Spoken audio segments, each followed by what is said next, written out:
Today we have the 1985 Eels Cobra Frogman. Now this is a real cool figure. He was one of my favorites as a kid, mainly because I used to read these C.B. Colby books from the 50s, and frogmen are an actual part of the U.S. Navy, and to see the Eels Frogman on card with G.I. Joe was very interesting. He is the underwater demolitions guy for Cobra, so he's going to go attack, different outposts, oil rigs, and things like that that are set out in the ocean, or maybe creep up under your boat and set some explosives on your boat. So in the story, I would have thought that there are like hundreds of these guys or 1,000 of these guys, but in the G.I. Joe cartoon I can only identify maybe 6 Eels that were shown on screen. So this is actually a very small crew. Despite that, my personal army building is hundreds of these, or who knows how many. The examples that I'm showing you here, again, this figure was released in 1985. These cards are probably closer to being released in 1986 because we have the three-dimensional logo as opposed to the flat logo, which he was also released in. I should have more of these popping around somewhere in my storage. I have a temperature-controlled building that I keep all my items in. And I'll have to go look through that. Anyway, the cards you see here, these ones are graded a 95 out of 100, or at least 2 of them were. The third one's an 80. And I have it graded in 2 different ways here.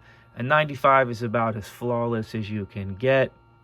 This was an earlier grade. There's no subs, meaning there's only one grade on the bottom. That's graded a 95. And they have the standard sticker for the AFA at the bottom. This particular one, he was graded a little bit later, where he is graded a 95, and we can see his card is a 95.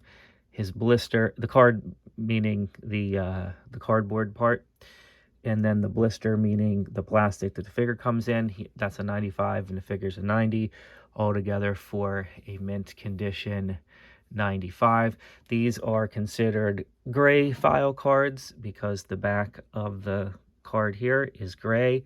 There's also a peach version. If you watch my other videos, it'll explain the difference between the 2 of them.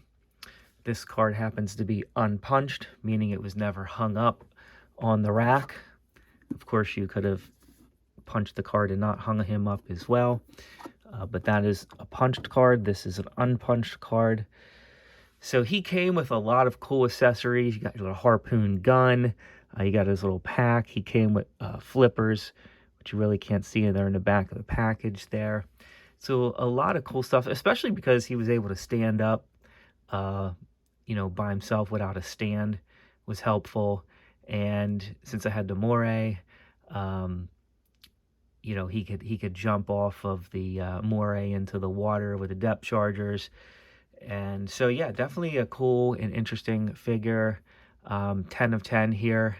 I think the Hasbro did a great job of making his outfit look pretty realistic as they get later in the line. They're not so realistic. They'll have guys on the battlefield with like bright orange. In this case, it kind of goes along with the original vibe of the frogmen that I had studied and known. So exciting.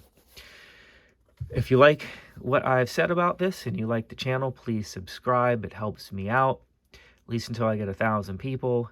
I'd really appreciate it. Thank you so much.